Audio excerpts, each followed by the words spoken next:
Bueno, pues la interculturalidad es algo que se entiende como la relación que se da entre miembros de diferentes culturas o entre grupos culturales cuando ésta se da basada en el respeto y desde planos de igualdad. Quiere decir que es una relación que no permite que haya asimetrías o desigualdades, sino que supone que quienes entran en relación se respetan mutuamente, están dispuestos a aprender uno del otro y se da desde planos de igualdad, reconociendo que el otro tiene exactamente la misma dignidad y los mismos derechos a pesar de las diferencias. Esa es la interculturalidad. Es una definición que nos habla de un deseo, de un desideratum, de un ingrediente de un proyecto. No es algo que está con nosotros. Desgraciadamente las relaciones entre los miembros de las diferentes culturas en nuestro país no se caracteriza por este respeto y por esta relación desde planos de igualdad, pero de alguna manera estamos convencidos que eso es lo que queremos. Por eso hablamos de educación intercultural o de educación para la interculturalidad. Sí, bueno, pues a lo largo de la historia difícilmente se había reconocido esta diversidad y aunque se sabía que existía, más bien lo que se quería era que desapareciera. Y eso pues es lo que ha marcado la historia a lo largo de todos los años, de todos los siglos, desde la conquista de los españoles, en donde bueno, pues la educación siempre se vio como una educación que estaba destinada a aquellos que tenían la cultura que era la cultura mayoritaria, una educación que nunca llegó a los grupos indígenas durante los primeros 3 siglos después de la conquista, y que cuando empieza a llegar, un poco después de la independencia y mucho después de la revolución, pues la idea era que realmente fuera una educación que les quitara a los diferentes estas características culturales, que los castellanizara, que con la castellanización se olvidaran de su cultura, abrazaran la cultura nacional. Siempre se consideró que la diferencia era algo que no nos convenía porque amenazaba nuestra unidad nacional y porque de alguna manera nos amenazaba. Eso sigue así pues durante muchísimos años, inclusive del siglo XX, después de los gobiernos revolucionarios, que también ellos, conscientes de que había que hacer algo por los indígenas, que los indígenas tenían que participar de los beneficios del desarrollo nacional, entendieron que su cultura era un obstáculo para que eso sucediera y que era necesario que olvidaran esta cultura y que se hicieran miembros de la cultura nacional, que la aprendieran y que la reconocieran y que se incorporaran, se integraran a ella, ¿no? Entonces no fue sino hasta alrededor de mediados de la década de los 70s y de alguna manera gracias a la lucha de los propios indígenas, fundamentalmente de profesionales indígenas, de maestros indígenas, cuando se empieza a reconocer que pues eso no debe de ser así, que los indígenas tienen derecho a su cultura y tienen derecho a desarrollarla y a crecer desde ella, y entonces es cuando se empieza a hablar de una educación bilingüe bicultural, en el sentido de que la escuela lo que tiene que hacer es enseñar las 2 lenguas, la lengua propia y el español, y no la lengua indígena solamente como un tránsito al español, sino como algo que se aprende en ella misma, y que también tenía que enseñar la cultura de los propios indígenas, es decir, que la escuela tenía que entregar la cultura occidental mestiza sistematizada, pero también la cultura indígena sistematizada, por eso se llamó bicultural. Este fue un cambio muy importante en la historia de la educación en México, como digo, se dio gracias a la lucha de los profesionales indígenas y pues desgraciadamente tuvo que trabajar con los maestros que habían estado trabajando desde otros modelos y desde otros enfoques durante mucho tiempo. Estos maestros estaban convencidos, porque así fueron educados, aunque eran indígenas ellos mismos, que no, que la función de la escuela era castellanizar y que las culturas indígenas no valían la pena, que había que enseñar la cultura dominante. Entonces, a pesar de que se crea una Dirección General de Educación Indígena, de que se habla de educación bilingüe bicultural, pues en muchas escuelas, en la mayoría de las escuelas diría yo, lo que sigue ocurriendo es que se enseña el español y que no se enseña nada de la cultura y que se espera que como consecuencia de la escuela pues se integren a la cultura nacional. Entonces eso es algo que ha venido sucediendo a lo largo del tiempo, está empezando a cambiar, pero empieza a cambiar muy poco a poco, justamente porque pues, los maestros fueron educados ellos mismos en ese paradigma, en ese modelo. La educación intercultural se empieza a manejar como término en América Latina, pues más o menos cuando nosotros empezamos a manejar la educación bicultural. Y después con muchísima más fuerza durante la década de los 80, cosa que en México no se adopta. Seguimos hablando de educación bicultural. Y más o menos en 1997 empezamos a reflexionar sobre esta conveniencia de hablar de una educación intercultural, porque no se trata solamente de aprender la cultura dominante y la otra cultura, sino que se trata de aprenderlas todas. Y además, y esto es quizás lo más importante, no se trata solamente de atender con un enfoque intercultural a los indígenas, sino a toda la población. Y toda la población tiene que conocer esta pluralidad y esta diversidad cultural del país. Entonces, si bien cuando empezamos a utilizar el término intercultural se lo aplicamos solamente a la educación destinada a los pueblos indígenas, cuando se crea la Coordinación General de Educación Intercultural y Bilingüe en el año 2001, ya empezamos a hablar por primera vez de una educación intercultural para toda la población, desde luego para la población indígena, pero también para la población no indígena, por la sencilla razón de que si lo que queremos es lograr una relación distinta entre miembros de diferentes culturas, pues hay que trabajar con todas las culturas. Entonces, la educación intercultural o es para todos o no es una educación intercultural. Sí, bueno, yo creo que una de las cosas que nos han enseñado mal a todos los mexicanos a lo largo de los siglos, pero incluyendo las últimas décadas, es que hay una asociación entre pobreza económica y pobreza cultural. Entonces, los mexicanos estamos acostumbrados a interpretar que si uno es pobre económicamente, también es pobre culturalmente. Y ese es un terrible error, ¿no? Nuestra diversidad cultural lo que tiene es una enorme riqueza cultural y los indígenas, desgraciadamente, la mayoría de ellos viven en condiciones de pobreza, pero eso no quiere decir que no tengan una enorme riqueza cultural. Y esa riqueza cultural nos puede enseñar mucho a los mexicanos. De hecho, nosotros aprovechamos mucho de esa riqueza cultural a veces sin saber de dónde viene, y de muchísima otra parte de esta riqueza nos perdemos simple y sencillamente por no conocerla.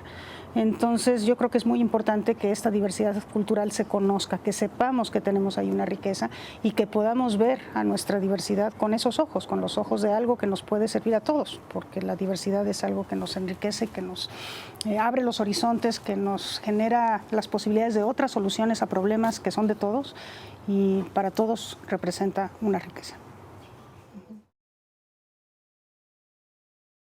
Habíamos hablado de cómo surgió este concepto de interculturalidad en otros países de América Latina antes de que en México lo adoptáramos, pero efectivamente la realidad no es solo de América Latina, es de todo el mundo. Y esto ocurre, pues yo creo que fundamentalmente por tres razones. Una primera razón es que el mundo está globalizado, y uno de los efectos de la globalización es que nos comunicamos, estamos en contacto vía los medios de comunicación con las diferentes culturas del planeta, y eso nos empieza a demostrar, bueno, primero que nuestra cultura no es la única, porque de alguna manera así nos educaron pensando que había una sola cultura y que todas las demás pues no eran culturas, no merecían ese nombre, que la cultura era la cultura en singular. Entonces, bueno, ahora nos damos cuenta que no, que hay muchas culturas alrededor del mundo, y eso lo podemos ver cuando abrimos el periódico, cuando prendemos la televisión, a través de nuestras lecturas, mucho más ahora que antes. Entonces nos damos cuenta de que nuestra cultura no es la única, y a lo mejor algunas personas empiezan inclusive a cuestionar si nuestra cultura es la mejor. ¿Habrá una cultura mejor que otra? ¿No será que las culturas son aquellas cosas que le permiten al ser humano encontrarle sentido a su vida en el contexto en el que vive y poder sobrevivir en ese contexto, y entonces no hay tal cosa como una cultura superior a otra? Estos cuestionamientos empiezan a ocurrir y se empieza a relativizar la cultura, ¿no? O sea, un fenómeno que empieza a ocurrir con la comunicación es la relativización de la cultura, y esa es una de las razones por las cuales la interculturalidad empieza a ser pues un término que se empieza a manejar en todo el mundo. La otra razón, probablemente la más importante de todas, es que la globalización trae consigo un modelo polarizante, donde hay países cada vez más ricos y países cada vez más pobres, y al interior de los países pasa lo mismo, y como consecuencia de esto se dan las migraciones, porque hay personas que ya no pueden sobrevivir en el lugar donde nacieron, o personas que legítimamente se proponen mejores niveles de vida, y eso hace que la gente se mueva. La movilidad humana, las migraciones humanas han crecido notablemente a partir de la segunda mitad del siglo XX, y hay mucha gente que afirma que el siglo XXI es el siglo de la migración, ¿no? Las migraciones lo que provocan es el encuentro entre culturas, ¿no? Muchas veces nosotros decimos que la realidad pluricultural significa que las diferentes culturas coexisten, ¿no?, entre ellas. Pero ahora no solamente coexisten, ahora conviven, ¿no? Las migraciones hacen que haya personas pertenecientes a diferentes culturas en los mismos trabajos, en las mismas actividades cívicas, en las actividades religiosas y en la escuela misma, ¿no? Entonces las migraciones pues han conducido a que en este momento nos demos cuenta de que hay una realidad multicultural y que esa realidad multicultural es una realidad potencialmente conflictiva, porque justamente las diferentes culturas tienen pues diferentes formas de jerarquizar los valores, diferentes formas de ver el mundo, diferentes maneras de solucionar problemas y entonces, bueno, potencialmente eso puede generar conflictos y justamente lo que hace la interculturalidad es permitir que el conflicto se aproveche y evitar que el conflicto produzca violencia. El conflicto es natural a la convivencia multicultural, pero el conflicto sí se puede convertir en violencia y ese es el gran peligro. Por eso la interculturalidad y la educación intercultural es una preocupación mundial en este momento. De hecho, los grandes conflictos del mundo actual son conflictos culturales, conflictos que nacen de la incomprensión entre culturas o del sentimiento de superioridad de una cultura sobre otra que crea una ambición exagerada y que genera un conflicto. Son conflictos culturales. Entonces la interculturalidad es una manera de preparar a las personas para que sepan aprovechar el potencial positivo que tienen estos conflictos y evitar que se conviertan en violencia. A mí me parece que el asunto de la interculturalidad es un asunto fundamentalmente educativo. Como decíamos, la interculturalidad no es algo que está con nosotros, pero algo que sí deseamos, que sí queremos que se instaure. Entonces tenemos que caminar hacia allá, tenemos que ir viendo cómo le hacemos para llegar desde donde estamos, que es una realidad de una relación pues, discriminatoria, racista, a una realidad en donde efectivamente nos relacionemos respetando al otro y desde posiciones de igualdad, y eso pues es un proceso, tenemos que caminar hacia allá, y en ese proceso la educación juega un papel fundamental. Probablemente la educación no sea la única, yo creo que hay un papel muy importante que juegan los medios de comunicación, un papel de educación digamos informal, no sistemática, probablemente también nuestra vida cívica, nuestra vida política tiene que incidir de manera directamente en eso, pero definitivamente la escuela es la única que lo puede hacer con intencionalidad, diciendo yo quiero lograr este tipo de cuestiones respecto de mis alumnos, no quiero que cambien en este y en este sentido. Lo puede lograr con sistematicidad, es decir, reconociendo que no se puede lograr todo de un jalón, que se tiene que graduar el aprendizaje, que hay cosas que puede uno esperar de niños pequeños y cosas que puede uno esperar de los adolescentes, que eso implica graduar la enseñanza. Y lo otro muy importante es que la escuela quizás es la única que pueda evaluar y rendir cuentas de lo que está haciendo, ¿no? Entonces, pues la educación en interculturalidad es educación en valores. De hecho, estamos trabajando en el mismo terreno de lo valoral. Y yo creo que es muy claro que la formación en valores es algo que le corresponde a la escuela y la formación en interculturalidad también es algo que le corresponde a la escuela, porque si la escuela no lo hace, ninguna otra agencia de la sociedad lo va a poder hacer con esa sistematicidad, con esa gradualidad, con esa intencionalidad y pudiendo dar cuentas de lo que se logra. Entonces, desde mi punto de vista, la escuela es el sitio idóneo para trabajar en general valores, interculturalidad en particular. Yo creo que es importante darnos cuenta de que la interculturalidad se nos presenta como oportunidad de enseñanza en muchísimas esferas de la vida de la escuela y de la vida del aula y en muchísimos espacios curriculares que trabajamos de manera cotidiana. No se trata de añadir una asignatura que se llame educación intercultural o de añadir una asignatura que se llame educación en valores y meterle un apartado importante de educación intercultural y destinarle alguna parte de las horas del currículum anual a eso. Tampoco se trata de pensar que la interculturalidad es un proyecto más y entonces que nosotros tenemos que abrir el espacio de la escuela para dar lugar a uno de tantos más proyectos, sino que más bien nosotros insistimos, es un enfoque, es una manera distinta de ver y de planear y de hacer lo que hacemos todos los días. No es algo que nos exija más tiempo, ni es algo que implique una asignatura adicional o un proyecto nuevo, sino es algo que nos implica ver nuestra realidad de aula, nuestra realidad de escuela y nuestros propósitos de una manera distinta y trabajar con lo que trabajamos todos los días desde esta óptica diferente. Entonces, una de las cosas que nosotros aseguramos es que todo lo que es formación en valores y formación en interculturalidad es algo transversal, es decir, tiene que ver con todo lo que hacemos, tiene que ver con todas las áreas del currículum, y tiene que ver con lo que pasa en el aula, con los conflictos que en algún momento dado se dan entre nuestros propios alumnos, y tiene que ver con lo que pasa en la escuela, con lo que pasa en el recreo, con lo que pasa en las ceremonias cívicas, con nuestras relaciones entre docentes y de los docentes con los alumnos, y tiene que ver con lo que pasa en la comunidad, con aquello que la escuela puede analizar de lo que está pasando afuera y con aquello en donde la escuela se interrelaciona con la comunidad. Entonces tiene que ver con todo, y el asunto es cómo le podemos dar el enfoque intercultural a toda esa vida escolar que tenemos todos los días. Entonces, nosotros hemos considerado que una de las cosas importantes a asegurar es que se conozca la diversidad cultural. Es muy difícil pedirle a alguien que respete lo que no conoce. Tiene que conocer para respetar. No es automático el respetar después de conocer, pero lo que sí no se puede dar es respetar algo que no se conoce. Entonces, lo que tenemos que propiciar es que la diferencia, la diversidad se conozca. Nosotros casi siempre en nuestras realidades de aula tenemos una enorme diversidad, porque tenemos niños que tienen diferentes experiencias, que vienen de diferentes orígenes familiares, a veces vienen de diferentes orígenes culturales, traen diferentes saberes consigo. Y una manera de empezar a aprovechar esta diversidad es partiendo de lo que los alumnos traen consigo. Desde luego que si nuestra aula es multicultural, por ejemplo en una ciudad o en un campamento agrícola, pues esto va a ser muy sencillo, ¿verdad? Porque efectivamente los niños vienen con diferencias muy marcadas y vamos a poderlas identificar y vamos a poderlas aprovechar. Pero cualquier aula es diversa. Afortunadamente todos los seres humanos somos diversos y por eso todos los seres humanos podemos aprender unos de otros en una relación interpersonal. Eso es lo que tenemos que empezar a propiciar en el aula. ¿Cómo aprovechar lo que los alumnos ya traen consigo a partir de lo que viene de sus familias, de lo que viene de sus propias culturas, de lo que viene de sus experiencias, y hacer que esas diferencias sean aprovechadas de una manera con este enfoque intercultural?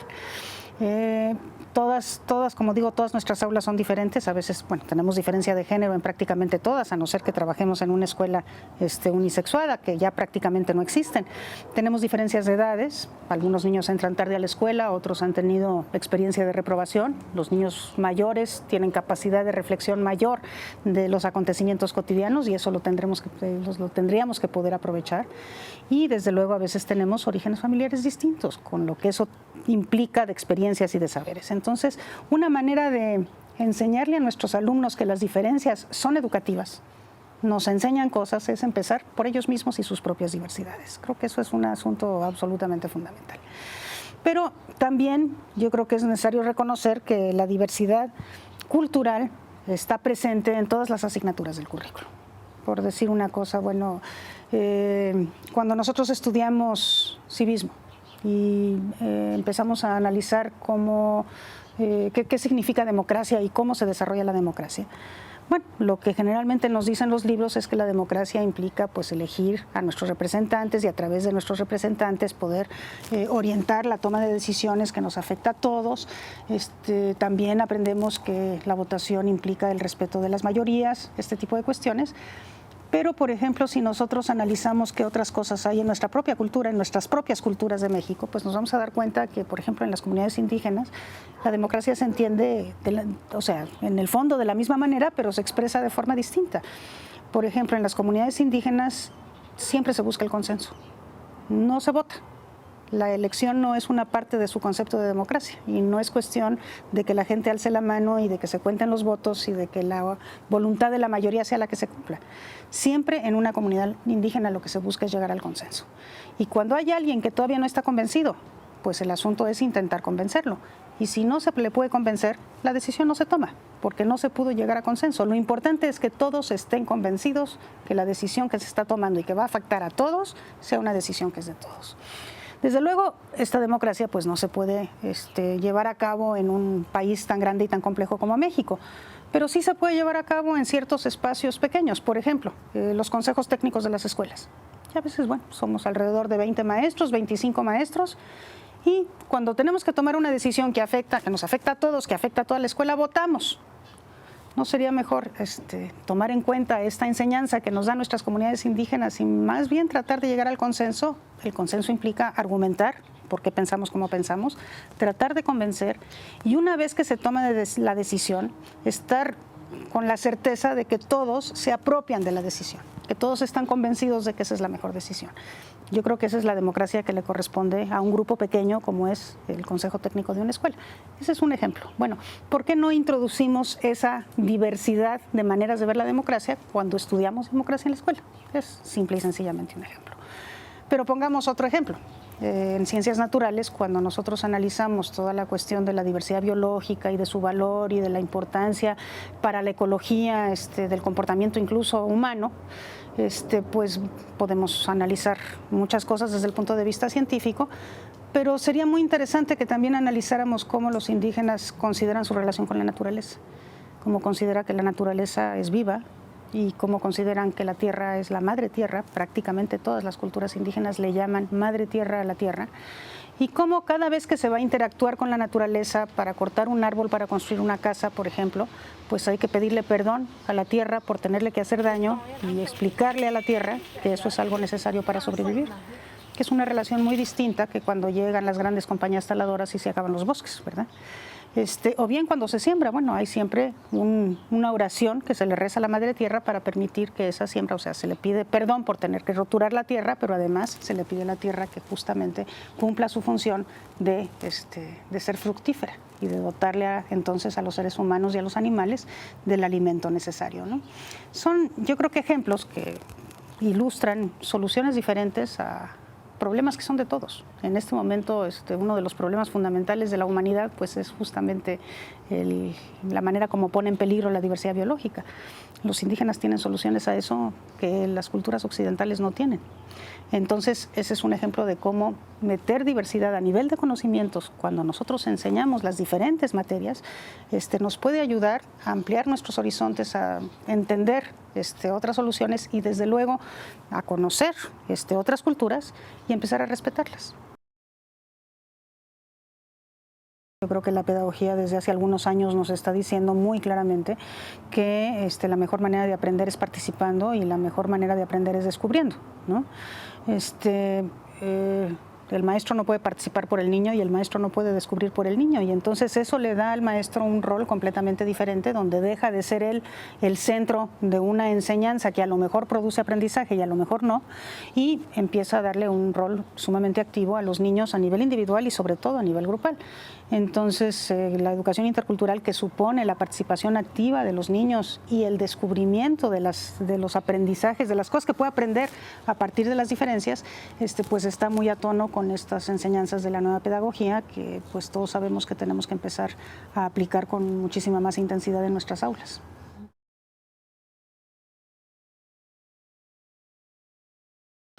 Cuando nosotros hablamos de hacer un esfuerzo por educar en interculturalidad a toda la población, y estamos hablando de la población indígena y de la población indígena porque todos necesitan una educación intercultural, nosotros suponemos que lo que hay que hacer es dar 3 pasos, y nos parece que estos 3 pasos sí se pueden dar en la escuela. En el transcurso de la educación básica, pero en la escuela sí es posible darlos. Probablemente con población abierta no se pueda, a través de los medios de comunicación sea muy difícil, pero en la escuela sí se puede, justamente por esta capacidad que tiene la escuela y el docente de intencionar y de graduar el aprendizaje, ¿no?